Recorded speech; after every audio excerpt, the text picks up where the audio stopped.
મિત્રો આજના વિડીયોમાં આપણે ચેપ્ટર 2 બહુપદીઓ એમાં આપણે ઉદાહરણ 4 જોવાના છે. તો વિડીયો ચાલુ કરતા પહેલા હજી ચેનલને સબસ્ક્રાઇબ ના કરી હોય તો જલ્દીથી ચેનલને સબસ્ક્રાઇબ કરો અને નોટિફિકેશન પર ક્લિક કરો કે જેથી કરીને આપણે કોઈ પણ વિડીયો મૂકીએ તો સૌથી પહેલા તમારી પાસે આવે. તો આપણે વિડીયો ચાલુ કરીશું. શું કીધું છે કે જેના શૂન્યનો સરવાળો અને ગુણાકાર અનુક્રમે -3 અને 2 હોય એવી દ્વિઘાત બહુપદી મેળવો. આપણે શું લખીશું? આપણે સૌથી પહેલા લખીશું ધારો કે માંગેલ દ્વિઘાત બહુપદી ax નો વર્ગ bx c ના શૂન્યો આલ્ફા અને બીટા છે. હવે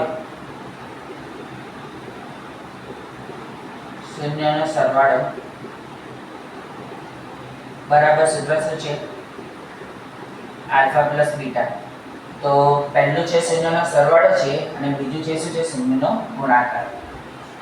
તો શૂન્યનો સરવાળો કેટલો છે? -3. તો -3 આલ્ફા પ્લસ બીટા બરાબર સૂત્ર શું છે? -b/a. રાઈટ? અને શૂન્યનો ગુણાકાર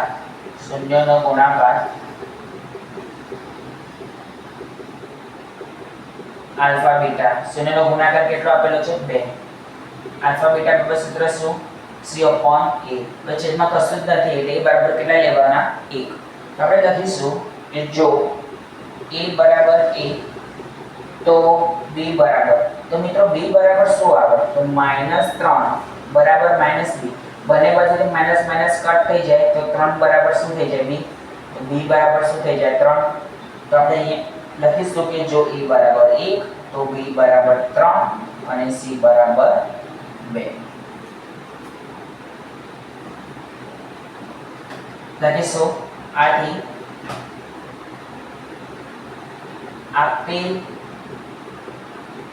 શરતને અનુરૂપ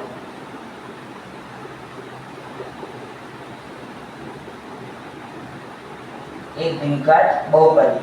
તો મિત્રો દ્વિઘાત બહુપદીનું વ્યાપક સ્વરૂપ કયું છે? તો ax નો વર્ગ bx c.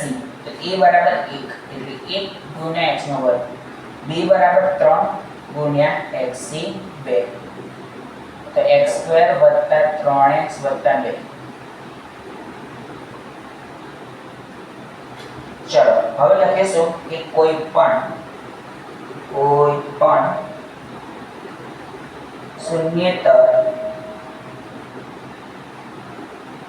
વાસ્તવિક સંખ્યા k માટે k અને પછી આખી બહુપદી લખવાની x2 3x 2 સ્વરૂપની દરેક બહુપદી આપેલ શરતને અનુરૂપ બહુપદી છે. તો મિત્રો આજના વિડીયોમાં આટલું જ. કાલે ફરી નવા વિડીયો સાથે મળીશું.